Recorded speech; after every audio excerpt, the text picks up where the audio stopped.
오늘 저희가 파헤쳐볼 이야기는요, 일종의 거인의 딜레마에 관한 거예요. 거인의 딜레마요? 네, 한 기업이 엄청난 성공으로 정말 막대한 돈을 벌어들이고 있는데 그 성공을 유지하려면요, 벌어들인 돈보다 훨씬 더 거대한, 어쩌면 상상조차 힘든 비용을 미래에 쏟아부어야 하는 그런 상황이죠. 아, 오늘의 성공이 오히려 내일의 부담이 될 수도 있는 그런 역설적인 상황이군요. 맞습니다. 바로 그 오늘의 이익과 내일의 비용 사이 그 아슬아슬한 줄타기를 여러분이 보내주신 이 재무보고서라는 지도를 통해서 한번 따라가 보려고 합니다. 네, 아주 흥미로운 접근이네요.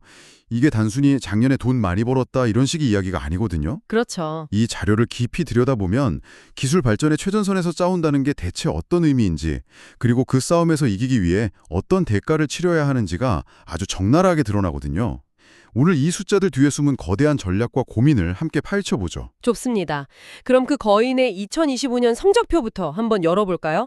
4분기 실적을 보니까 와, 시작부터 아주 화려하네요. 네, 숫자들이 정말 대단하죠? 매출과 이익률이 모두 올랐어요. 미화로 치면 337억 달러를 벌었고 특히 제 눈에 띄는 게 총 이익률인데 62.3%까지 올랐네요. 62.3%면 정말 높은 수치죠. 아니, 이건 파는 물건값에서 원가를 빼고 남는 돈의 비율이잖아요. 거의 3분의 2가 이익이라는 건데 도대체 비결이 뭘까요? 이런 높은 이익률의 비결을 파헤쳐보면요, 결국 세 가지로 압축이 돼요. 자료에 나온 표현을 그대로 빌리자면 비용 절감, 환율 효과, 그리고 높은 가동률이죠. 아, 그 세 가지요? 네, 이걸 좀 더 쉽게 풀어보면 첫째는 허리띠를 졸라매서 낭비를 줄였고, 둘째는 운 좋게 환율이 도와줬고, 네네. 그리고 셋째이자 가장 중요한 건 공장을 단 1분 1초도 쉬지 않고 아주 빡빡하게 돌렸다는 의미예요. 기계가 멈춰있는 시간이 거의 없었다는 거군요. 그렇죠. 그만큼 주문이 밀려들었다는 뜻이기도 하고요. 주문이 밀려들었다는 말씀에 바로 궁금증이 생기네요. 도대체 무엇을 팔았길래 이렇게까지 인기가 있었던 걸까요? 자료를 보니까 와, 77%요. 네, 그 숫자가 핵심입니다. 잠깐만요. 그럼 이 회사가 파는 반도체 웨이퍼 4장 중에 3장은 가장 비싸고 만들기 어려운 최첨단 제품이라는 거잖아요. 맞습니다. 이건 거의 뭐랄까 명품 브랜드가 가장 비싼 한정판 가방만 팔아서 돈을 버는 거랑 비슷한 구조인데요. 아주 정확한 비유입니다. 그리고 그 숫자가 2025년 한 해 전체로 보면 74%인데 2024년에는 69%였어요. 아, 계속 오르고 있군요. 네, 이게 단순한 성장으로 보이지만 사실은 더 큰 의미가 있어요.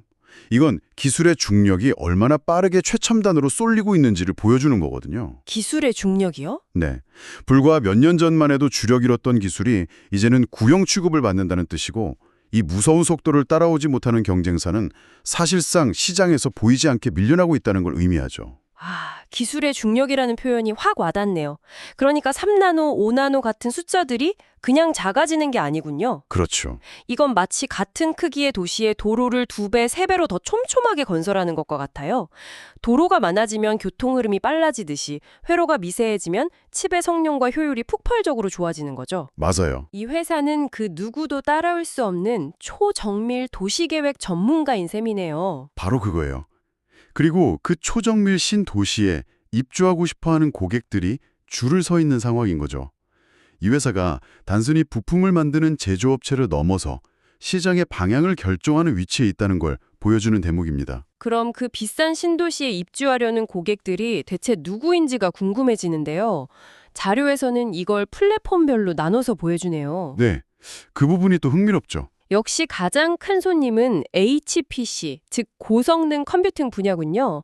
2025년 전체 매출의 58%를 차지했어요. 여기서도 절대적인 비중보다 더 주목해야 할 건 바로 성장률이에요. 성장률이요? 네, HPC 분야는 전년 대비 무려 48%나 성장했어요. 48%요? 엄청나네요. 그렇죠.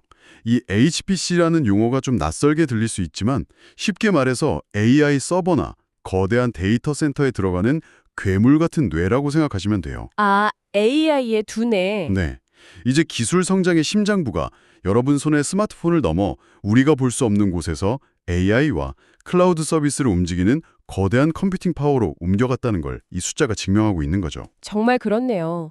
스마트폰도 여전히 29%로 큰 비중을 차지하긴 하지만 2025년 성장률은 11%예요. 네, 차이가 크죠.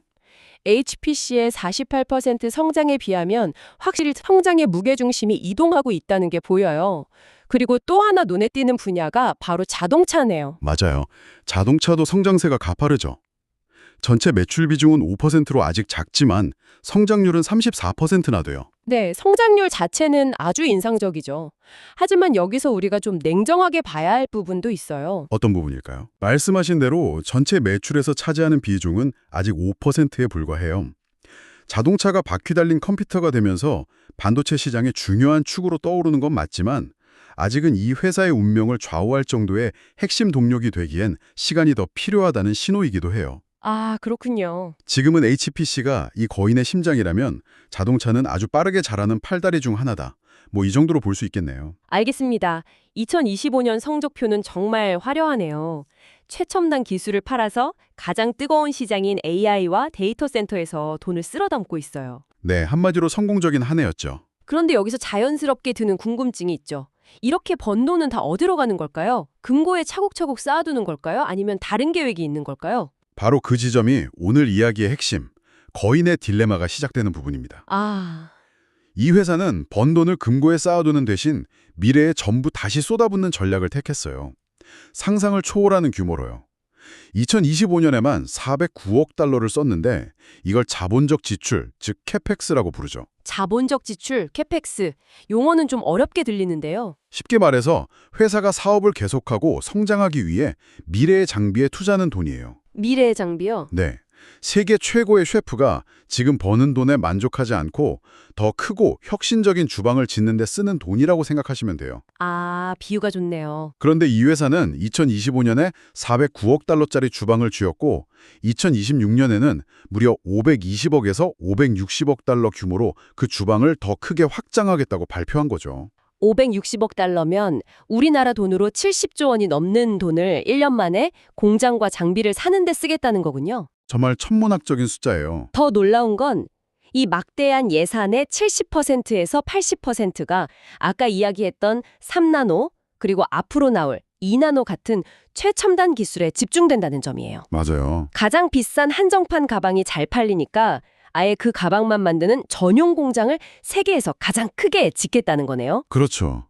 그런데 바로 여기서부터 딜레마가 시작돼요. 어떤 딜레마죠? 이 보고서는 아주 흥미롭게도 이 부분에 대해 매우 솔직하게 이야기하고 있어요. 새로운 공장을 짓는 것, 특히 해외에 짓는 것은 초기 이익률을 떨어뜨리는 요인이 된다고 명시하고 있거든요. 아, 비용이 많이 드니까요. 네. 그리고 곧 양산을 시작할 2나노 기술 역시 초기에는 비용 부담이 엄청날 거라고 말해요. 심지어 차세대 공정인 N2의 생산 설비를 까는 비용이 현재 주력인 N3보다 상당히 높다. 영어로 substantially higher라고 직접적으로 언급하기까지 해요. 와, 듣기만 해도 어질어질하네요. 우리가 매년 새로 나오는 스마트폰을 보면서 작년이랑 뭐가 달라졌지? 라고 쉽게 말하지만 그 눈에 보이지 않는 작은 성능 향상을 위해서 이면에서는 수십조 원이 들어가는 공장을 새로 지어야 한다는 거잖아요. 바로 그겁니다. 기술 발전의 비용이 정말 기하급수적으로 늘어나는 게 피부로 와닿는 대목이죠. 네. 맞아요. 바로 그게 딜레마의 핵심이죠. 오늘의 높은 이익률을 만들어준 바로 그 첨단 기술이 내일의 이익률을 깎아먹을 수 있는 가장 큰 비용 요인이 되는 그런 역설적인 상황인 거예요. 잠시만요. 그럼 좀 이상한데요. 한편으로는 막대한 투자 때문에 이익률이 떨어질 수 있다고 솔직하게 인정하면서 다른 한편으로는 장기 총이익률 목표를 56% 이상으로 잡고 있단 말이죠. 네, 그 부분이 아주 날카로운 지적입니다. 이건 좀 모순적으로 들리는데요. 두 마리 토끼를 다 잡겠다는 희망사항인가요? 아니면 우리가 모르는 확실한 비책이라도 있는 걸까요? 그리고 그 질문에 대한 답이 이 회사의 전략적 자신감을 보여주는 부분이죠. 이 보고서는 3가지 비책을 제시해요. 비책이요? 네, 첫째, 전략적 가격 책정. 쉽게 말해서 최고의 기술에는 그에 합당한 최고의 가격을 받겠다는 거예요. 아, 우리가 아니면 못 만드는 물건이니까 비싸도 살 수밖에 없을 거야 라는 자신감의 표현이죠. 일종의 기술 명품 전략이네요. 그렇죠. 그리고 둘째는 비용 개선 노력이에요.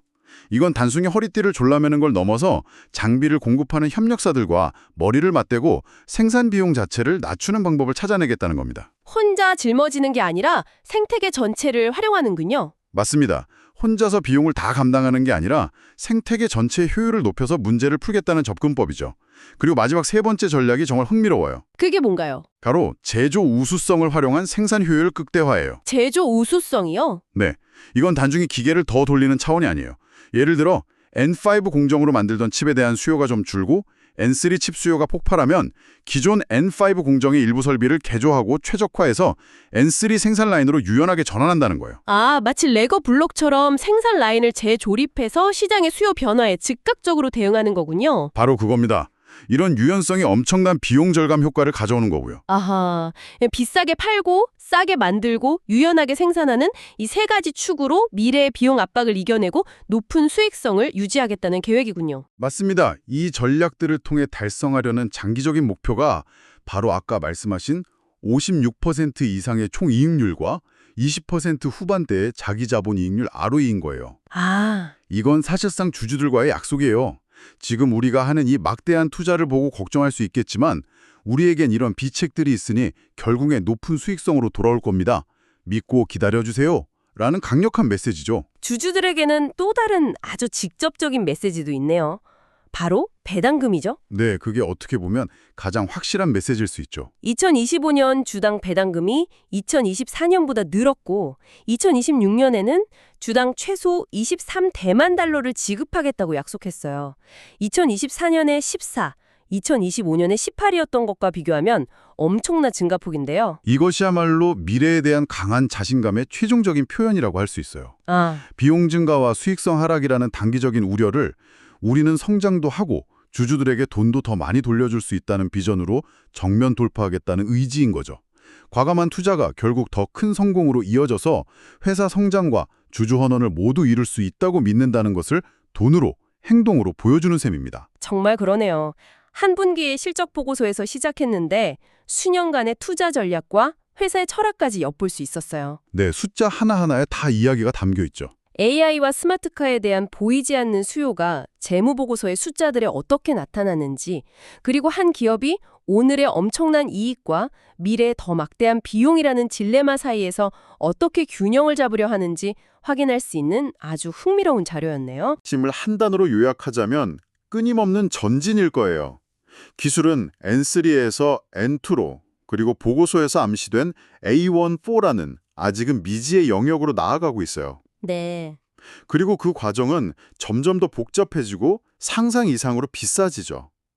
이 회사가 지난 5년간 공장을 짓는데 1,670억 달러, 연구 개발에 300억 달러를 쏟아부었다는 사실만 봐도 그 비용의 규모를 짐작할 수 있어요.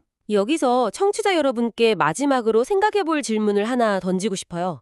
이 보고서는 차세대 공장 N2를 짓는 비용이 현재 N3보다 상당히 높고 그 다음 세대인 A14는 훨씬 더 높을 것이라고 분명히 말하고 있어요. 네, 점점 더 비싸진다는 거죠. 우리는 매년 스마트폰이 더 빨라지고 컴퓨터가 더 좋아지는 것에 너무나 익숙해져 있죠. 만약에 이 끊임없는 기술적 진보에 드는 물리적, 재정적 비용이 우리가 상상할 수 없을 정도로 커진다면 그 끝에는 어떤 일이 벌어질까요? 이 거인 같은 기업뿐만 아니라 이 기업에 전적으로 의존하는 기술 산업 전체가 과연 어떤 선택의 기로에 서게 될까요?